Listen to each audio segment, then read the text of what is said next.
Oke, selamat siang Bu Riri. Selamat siang, Sir. Iya, Bu mau minta bantu nih. Apa? Iya. Ini Nih, lagi buat sibuk ya, Bu? Ya sudah nggak apa-apa. Kayak gini dulu, Bu. Saya mau minta bantu nih. Jadi ada tugas dari LMS nih untuk studi kasus. Nanti Ibu tolong bantu komentar, Bu ya. Ya, semampu saya jawab. Oke, jadi gini, Bu. Saya bacain kasusnya dulu ya, Bu ya. Ya. Pak Budiman merupakan guru matematika di SMP Karunia. Pak Budiman dikenal sebagai guru yang rajin, ramah, penyabar, dan disukai banyak murid. Suatu hari saat Pak Budiman sedang mengajar di jam pelajaran pertama di kelas 8A, tiba-tiba datang orang tua salah satu murid kelas 8A, Abdul, di depan pintu kelas 8. Bapak Anwar. Ayah Abdul mengacungkan parang sambil berteriak dan memanggil-manggil Abdul agar segera pulang untuk ikut panen ikan di tambak. Sontak Pak Budiman merasa kaget dan takut. Demikian juga dengan murid-murid yang lainnya. Abdul hanya bisa menangis ketakutan dan bersembunyi di pojok kelas sambil berteriak tidak mau pulang. Nah, dalam situasi dan kondisi seperti itu, apakah yang akan dilakukan Anda bila Anda berada di posisi Pak Budiman? Nah, itu. Jadi kira-kira gimana nih Bu Riri? Kalau menurut Bu Riri, kasus Pak Budiman ini? Ya, jarang terjadi. Tapi itu mungkin bisa juga, misalnya di masyarakat pertanian ya, karena di Musi Banyu Asin saya pernah dengar itu. Oh iya. Di perkebunan karet kan, anak-anak itu masa panen menderes getah itu, Sir. Ya. Nah, komentar saya begini.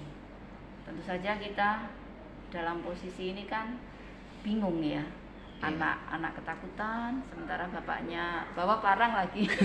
Kalau saya sebagai guru pasti takutnya. Tapi kan kita harus menenangkan tugas kita karena kita sedang mengajar agar anak-anak juga tenang, bapak itu juga tidak emosi, kemudian anak itu juga tidak ketakutan. Yang pertama, kalau saya ya, Sir ya, bapak itu saya persilakan, saya sapa dulu, Bapak selamat siang. Gitu.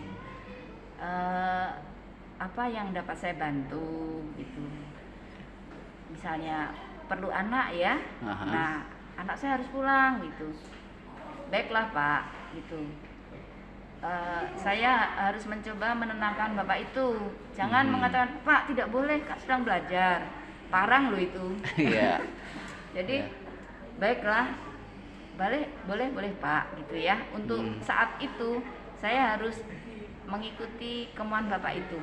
Walaupun si Abdulnya sendiri menangis. Nah, ya tentu saja.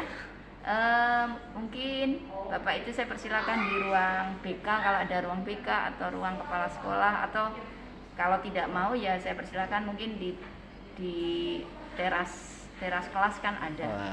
Dulu saya tanya dulu apakah harus hari ini gitu, apakah harus saat itulah gitu. Kalau misalnya nanti siang apakah boleh gitu. Pertama kali kita tanya, kalau misalnya iya Bu hari ini gitu, maka saya dekati siapa Abdul tadi.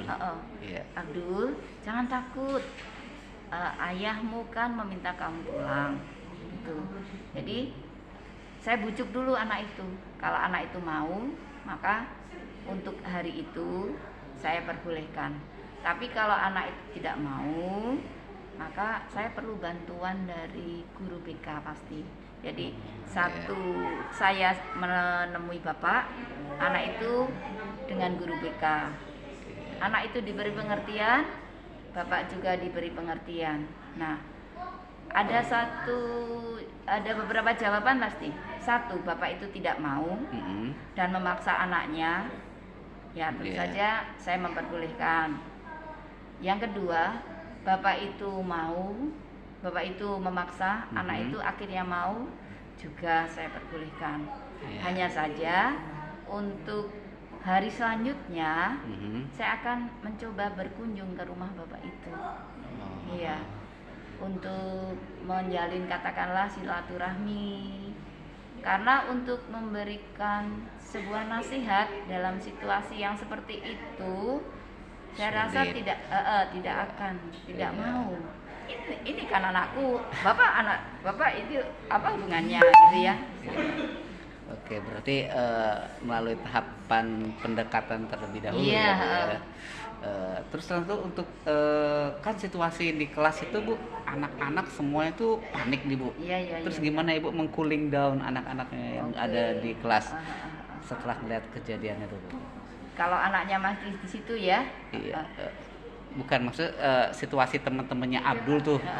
Mereka kan otomatis agak-agak depresi Bu. Melihat, wah gila bapaknya Abdul gitu loh. Terus Saya gimana? alihkan, saya mencoba ngeliat, anak-anak coba buka teks deskripsi misalnya, coba baca dalam hati dulu ya gitu, agar anak-anak tenang. Saya alihkan untuk membaca.